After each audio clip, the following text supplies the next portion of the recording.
叫小郑，来自重庆；女孩子呢叫小霞，今年32岁，来自重庆。来，有请两位。小郑啊，不是重庆人吧？香港人吧？这是给自己做了个保护是吧？为什么？不是什么好事我觉得。啊，行，我核对几个信息可以吗？你终于来了。你知道我找你多久吗？你知道我在全世界都在找你吗？你先别训他呢啊！我问几个问题行吗？行。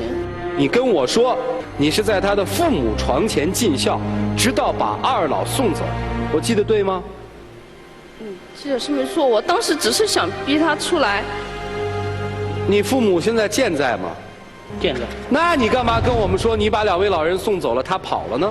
因为我联系不上他，他不接我电话。你联系不上他，你就公然在电视屏幕上就说这个男人。我不这样，他不出来呀，我见不着他。那你有没有伺候他父母呢？伺候过啊。不是你在现场跟我说的，伺候了这个1年多，那个小2年，老人们都走了，我的未婚夫不见了。是我伺候过他父母，他父母确实是生病了，我伺候过。那现在他们二老。他确实也是不见了。不见。我找不着他，我联系不上他，我不知道上哪儿去了。我现在问你的是他二老健不健在？健在。那我要是他，我有必要接你电话吗？你别，你们俩这样，先说怎么认识的？我们很多年前就认识。多少年前？10几年前吧。我们是校友，上完高中我就走了，到广州去打工去了。哦，你去广州了？对，然后在广东那边安了家。后来06年的时候，我老公在外面有外遇。然后我一气之下我就回重庆了。他那时开出租车，我从飞机场出来，正好坐了他出租车。啊。就觉得，因为我们是一起在学校里面也见过嘛，就觉得很面熟，互相就留了个电话，留了个 QQ 号。然后我回重庆这段时间就一直跟他联系。那是什么时候的事儿啊？去年的事。那我再问你一个问题啊，你跟你老公离婚了吗？回来的时候没离。现在离了吗？现在离了。什么时候离的？是去年的时候才离的。你们俩见面之前还是见面之后？见面之后。因为我是想躲避，我是想拖着我以前的前夫，我不想跟他离。那为什么离了呢？因为见到他了。对，因为遇到他了，觉得他对我挺好的，挺关心我的，慢慢的建立了男女之间的这种关系。然后后来，他父母就生病了嘛。我妈身体好得很。我没有说他死，我只是说他生病了，好不好？你在电视上面说他死了。我当时不这样说，你能出来吗？你能见我吗？谁让你不接我电话来着？有必要吗？我今天到这儿来，就是把话说清楚。这个女的说的全是假话。11年遇见她，她就照顾了我老爸几个月。说我老爸死，是你说的吗？看着我，是你说的吗？我没照顾你父母吗？你就像个神经病。你才神经病啊！我没照顾你父母吗？你父亲生病的时候我没照顾他吗？你知道照顾病人的那个有多大的责任和重担吗？他在床上动也不能动，我还得去给他擦身子。什么病他不能动啊？糖尿病、高血压。糖尿病、高血压都是慢性病。对，没什么事。老人很难受的。什么瞎说？你可以问呐。你爸生病的时候是不是啊？本来年纪就大了，然后一个生过病，肯定就不愿意动。那洗身子啊、抹身子，肯定就是我的事儿。不是，他是不愿意动还是不能动？不愿意动。听我说行吗？行。听我说事实，大家啊。他刚到重庆。你能把你的眼镜摘了吗？眼睛是心灵的窗户，您把窗户关上了，我真不知道你们俩把眼镜摘了吧，你又不是见不得人。摘呗，怕什么？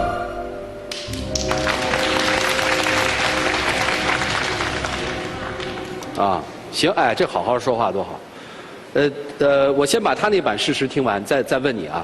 2011年，你因为跟你的前夫发生了矛盾，你前夫出轨了，所以你到了重庆，在出租车上偶遇了你以前的同学，于是你就跟你前夫离婚了。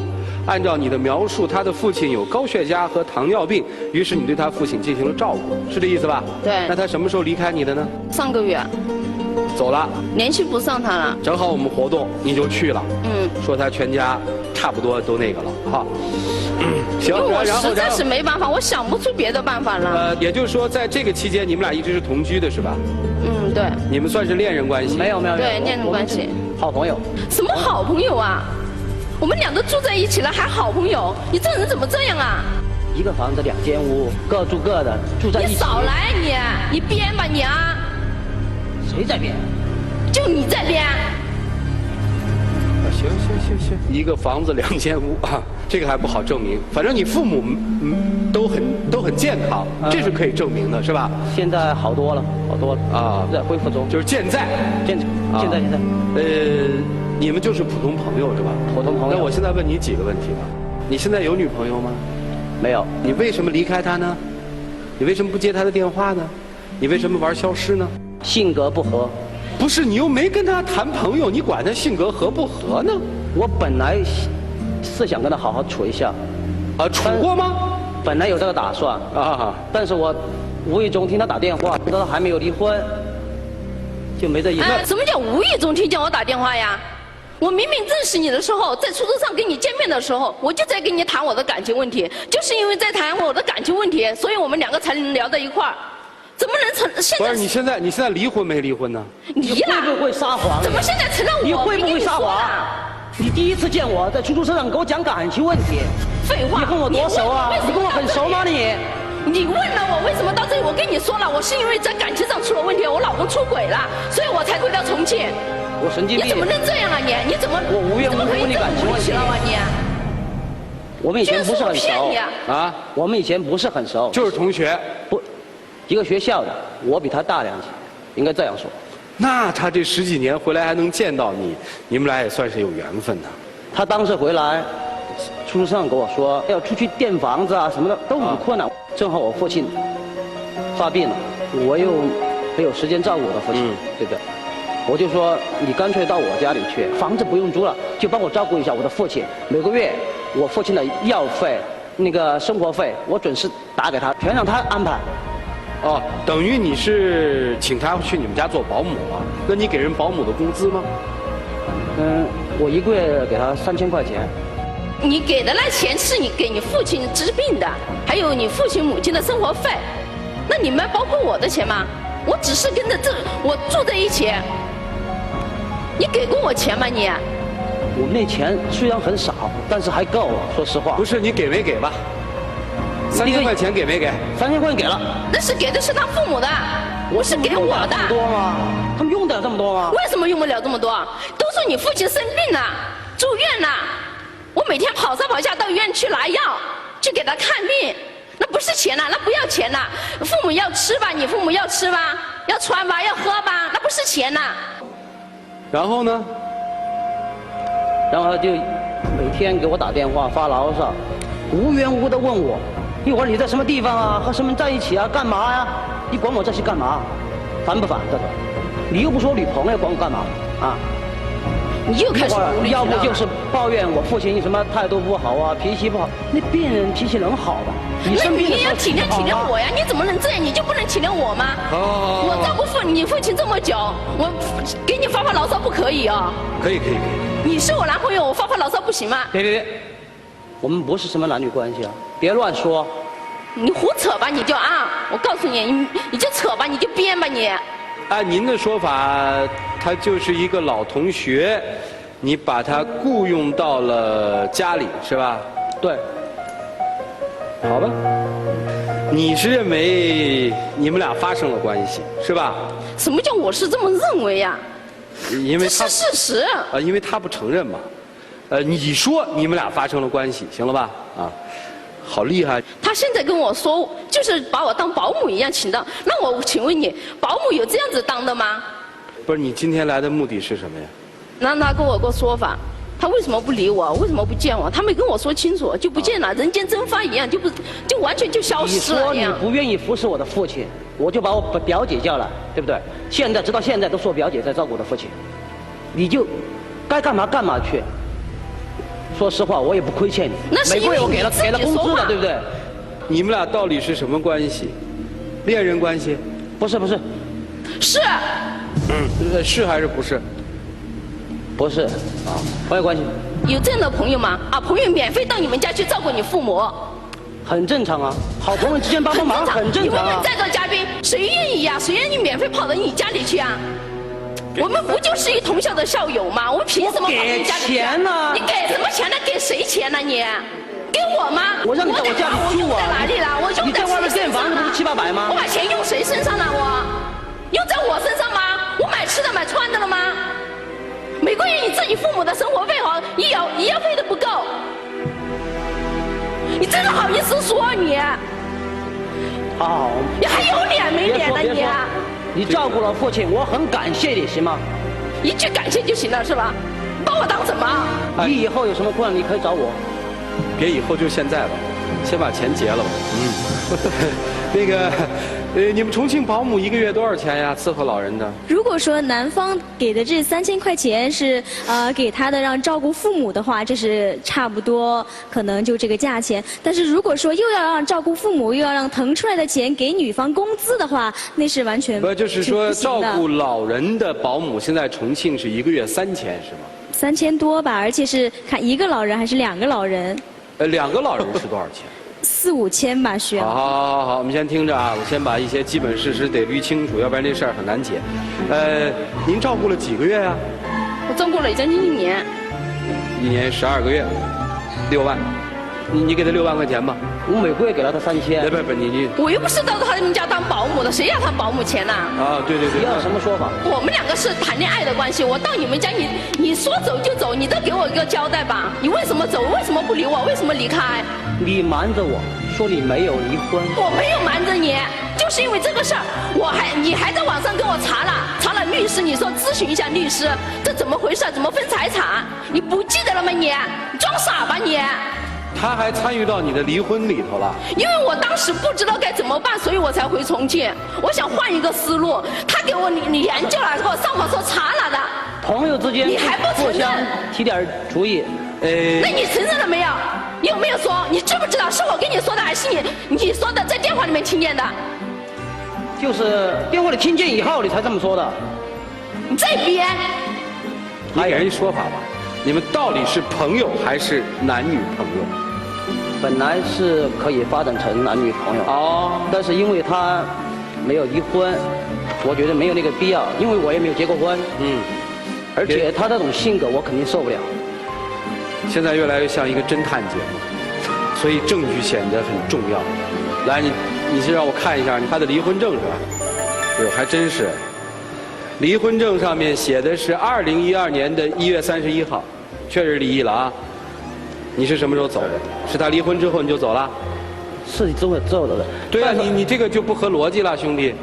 他离了，你说你想跟他分开，是因为他没离婚。他在2012年的1月31号已经离了婚了，你干嘛还走啊？你走的时间按他的说法是在1个月前呀。如果我们倒到1个月前的话，也就是说他离婚已经接近半年了，你为什么还走呢？你告诉我，你们俩到底是男女朋友还是朋友？我们之间到底是男女朋友还是朋友？朋友。对，我也想知道。朋友，我们之间做朋友可以，做男女朋友曾经有没有做过男女朋友？没有。你还撒谎是吧？你还编是吧？没有是吧？本来就没有的事啊。我们2个住在一起这么久了，你还没有是吧？我告诉你，就你那我身上的胎记，我每一个字每一个包我都知道。我身上没什么胎记。你还说没有？别瞎说你。你还说是吧？就你那肚脐眼下面有个刺，你知不知道？要不要拿出来看看？拿出来看看。这算拿出来，拿出来看看。你看看你，你个骗子，你个骗子，神经病！神经病！这么泼呀？你就直接把他的这个也给撕了是吧？那这一骗子。不是你骗子，咱得揭穿他。你这么一弄，他不是跑了吗？把人姑娘难受了，你帮着劝劝。我觉得吧，他们俩的关键问题就是2个人的认识根本就不一样。女方认为是男女朋友，男方根本就不承认，这是最大的问题。那男方就吃干抹净，就不想承认了啊！够火爆的，姑娘，你先去歇一会儿，歇会儿吧。好吧，你们把他带着歇一会儿吧。怎么了？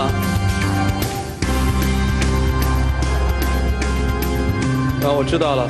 那你先把女孩子带回去好不好？歇一下。那现在事实已经基本清楚了，没有冲突是不可能看到事实的。如果刚才没有他那一下，可能很多问题我们还在这儿纠缠不清，靠我们自己的判断，可能还不能服人。刚才编导上来就跟我说了一段话，那基本这件事情就判断出来了。男方说了，如果再请他上来，他只跟女孩子谈怎么处理，不再扯那些事情了，那我们都应该明白是怎么回事了吧？那这个男女朋友关系是不是就确立了？看来男方就像陆老师刚才开玩笑所说的那样，叫吃干抹净了就要分手。那么女孩子要的是什么？我想尊严是一方面，也许还有一点点希望吧。不知道这小子怎么花言巧语的，我也不想跟他对话。现在我心情也老不平静的。拉倒吧，我觉得啊，是吧？就拉倒了，是吧？对，没什么意思。对，所以我觉得这样，我也不再请他了。像这位男士呢，典型的就是无情无义无耻的一个白眼狼。那其实这也是给所有的那些我们的着急把自己找到一个婚姻归宿的这些女孩们的一个警钟。我对那个女孩最想说的是，别那么着急先奉献自己，应该先把自己安顿好，从各方面让自己独立起来之后，然后再去踏踏实实的找一份真爱。那姑娘虽然一开始我被赵老师揭穿她撒谎，但后来发现她其实真的蛮可怜。你像她刚离婚，然后遇到了一个男人，然后这个男人可能花言巧语跟她说了很多，然后这个女的就没想什么，就直接就奔重庆去照顾她父母，一照顾就照顾1年，吃干抹净，然后就完全不管，自个儿就走了。这个男人很明显外面就是在寻花问柳，这个女人连备胎都算不上，在他眼里面只能算是不用钱的小保姆。但是女人的便宜有那么好占吗？没那么好占，真的没那么好。为什么？因为女人是付出自己心的，你付出了这个感情之后，她不是跑来跟你说我要你多少钱或怎么样，她要的是你还回她这段感情，所以她今天才会有那么泼辣这样的表现，所以她才会有那么一次一次的撒谎。因此我们常说，在看似不合理的一些现象的背后，其实都有一些非常合理的动因。是的。那我们现在就马上能够理解为什么在那个现场他会说，对，父母双亡。对，那个他的那个觉悟的表有现多大？对。为什么我看他其实他不是去撕拽他的衣服，他实际是要把他那个头套就要拿掉。对。他是想要那个男人的真面目在这个屏幕上曝光。他的面具。对，撕下来。我说这两个人呢，是一山更比一山高啊，一人更比一人狠。你敢逃，我就说你父母都死了。其实人在绝望的时候啊，千万不能拿手就乱捞救命绳子，知道吧？很有可能你一捞就捞的一根你所认为的最后的一根稻草，结果成为你最后的一把刀。就像这个女生本来就特别的绝望，突然之间偶遇校友，又相见恨晚，义无同眠，本来想议论婚嫁，结果就成一保姆了。所以说啊，很多情况之下，你说这种狼不骗那样的羊，他骗什么样的羊呢？肯定是有自身的问题。所以说，如果自己能够立场坚定，能够清清白白的结束一段婚姻，然后再清清白白的开始自己的下一段幸福，这样的狼又从什么地方能够切入到你的生活当中来呢？我们会发现，所有的这个骗术的背后都有这个问题。如果你不贪婪或者贪小便宜的话，没有人会上当。其实他的贪婪就在于说，我的这段婚姻没了，突然那个同学出现了，10几年的变化，人都不了解，他怎么就会把自己给出去了呢？每一个人在给的时候，实际还是想要的。所以也要提醒大家，在情感当中，一忌吃，二忌贪，犯了这2点，刚才的情况大家也看到了。我这还想加一句，不光是像这样的婚姻，其实在生活当中，对于处男女朋友来说，要警戒女孩一点。当初给的有多么贱，今后走的就有多么苦。实际说白了就是在爱情当中要学会适当的给予，而不是跪着给。大家都平静一下啊！接下来我们要看到的是